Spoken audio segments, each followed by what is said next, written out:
Hello everyone! Today, we're learning how to add and subtract fractions with the same denominator. It might seem tricky at first, but it's actually super easy.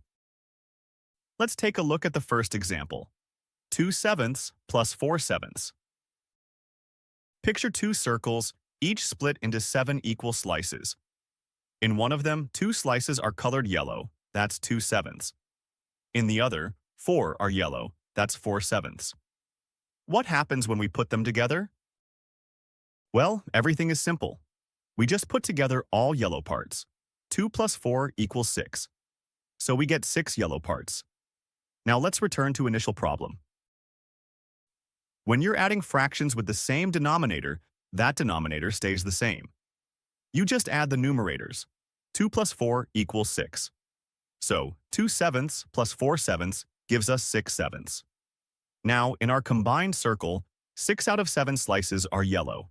That's our answer. Let's do another one. Now we consider subtraction problem. This time, we'll subtract 8/13 minus 5/13. Again, imagine two circles divided into 13 parts. One has 8 yellow slices, the other has 5. Now ask yourself, what's left if we take away 5 slices from 8? Same idea. The denominator doesn't change. And the numerator? 8 minus 5, that's 3.